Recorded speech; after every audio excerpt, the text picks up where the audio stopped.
ఇవాళ దాదాపుగా పాలేరులో ఒక సభ, ఖమ్మంలో ఒక సభ, కొత్తగూడెంలో ఇంకో సభ. ఆ కొత్తగూడెం నుంచి వాస్తవానికి ఇంకొక హాఫ్ అన్ అవర్ ముందే రావాల్సిందే. నేను ఆడ బీసీ సంఘాల సమావేశం అని పెట్టిరు. వాళ్ళు మీరు రాకపోతే మీ సంగతి చెప్తాం సార్ అంటే భయపడిపోవాల్సిన పరిస్థితి వచ్చింది. అది అందుకే యాక్చువల్గా నేను సార్ కార్లు ఎక్కాల్సిందే, మీరు వస్తున్న పారు సార్ అని చెప్పి ఈ కారు ఎక్కేసి వచ్చిన. ఏదేమైనప్పటికీ కూడా ఎక్కడికి పోయినా ఒకటే మాట, మళ్ళా పోయినసారి జరిగిన పొరపాటు మళ్ళీ జరగదు, పోయినసారి జరిగినట్టు జరగదు. ఈసారి మేమంతా నీకు అండగా ఉన్నాం. ఇవాళ కాంగ్రెస్ పార్టీ నీకు అండగా ఉన్నది.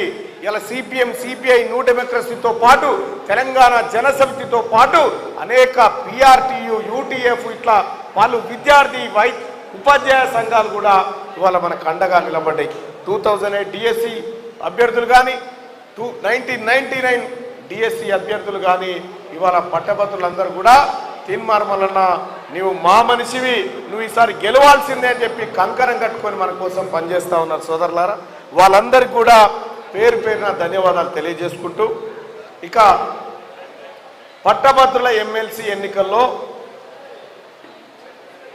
కొద్దిగా ఆ ఎన్నికలకు వినిపిస్తలేదా? అడ్డం ఉన్నారా? కొద్దిగా ఇటు జరగండి అన్న, ఇక్కడ జరగండి, ఇక్కడ జరగండి అన్న, కూర్చోండి. నువ్వు కూడా కూర్చోరాదన్న, లింక్ ఇచ్చేయాలి, ఈ లింక్ ఇచ్చే.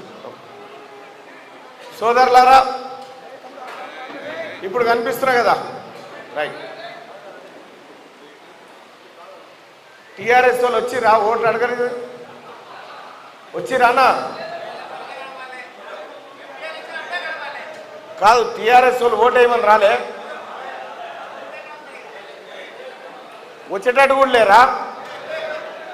గట్లా చేసిండు మరి రామదాస్ అన్న, ఇక్కడ గిరిగీసేమని రాని ఎప్పుడే చేసిండు. టీఆర్ఎస్ పార్టీ నాయకులు పట్టభద్రుల ఎమ్మెల్సీ ఓటుకు వస్తే అడగాల్సింది ఒకటే, ఈ ఉప ఎన్నిక ఎందుకు వచ్చింది? ఈ ఉప ఎన్నిక టీఆర్ఎస్ పార్టీ అసమర్థత వల్ల వచ్చింది. పట్టభద్రులకు న్యాయం చేయాల్సినటువంటి పల్లా రాజేశ్వర్ రెడ్డి కాడి నడిమిట్ల ఎత్తేసిపోతే వచ్చింది ఈ ఉప ఎన్నిక. మరి శాత కాదని వెళ్ళిపోయినోలే కదా, మా వల్ల కాదని వెళ్ళిపోయినోలే కదా, మళ్ళా ఏ ముఖం పెట్టుకొని వచ్చి వైరా పట్టభద్రులను ఓటు అడుగుతారు? వీళ్ళు ఏమన్నా నైతిక హక్కు ఉందా వీళ్ళకు? టీఆర్ఎస్ పార్టీకి పట్టభద్రుల ఓటు అడిగే హక్కు ఉందా? లేదు. కేటీ రామారావు అనేటోడు దిగిండు నిన్న మొన్న గట్టెంకాల, దిగేమంటాడు, పల్లరాజేశ్వర రెడ్డి మంచి మనిషి అని పెట్టాం కానీ ఆయనతో అయితలేదు, శాతం అయితే లేదు, ఇవి అమెరికాకి వెళ్ళి పట్టుకొచ్చినాం పోరాన్ని అని చూపిస్తా ఉన్నాం. ఈ టీఆర్ఎస్ పార్టీలో ఒక నాయకుడు దొరకలే, ఉద్యమకారులు దొరకలే, ఆ పార్టీ నమ్ముకున్న ఏ ఒక్కరు కూడా దొరకలే. అక్కడెక్కడికో బయట పార్టీలకి వెళ్ళి పట్టుకొచ్చి ఇగో ఈయన మా పిల్లగాడు అని చెప్పి చూపిస్తా ఉన్నాం. సోదరులారా, అసలు వీళ్ళకు ఓటు ఎవడేయాలి? ఫస్ట్ టీఆర్ఎస్ పార్టీ వాళ్ళకు ఓటు ఎవడేయాలి? పట్టభద్రులైతే వేసే పరిస్థితి లేదు. ఎందుకంటే ఉద్యోగాల పేరుతోని మోసమేనా, ప్రమోషన్ల పేరుతోని మోసమేనా, అప్గ్రేడేషన్ అని మోసమేనా, 317 జీవో మోసమేనా, 46 జీవో మోసమేనా?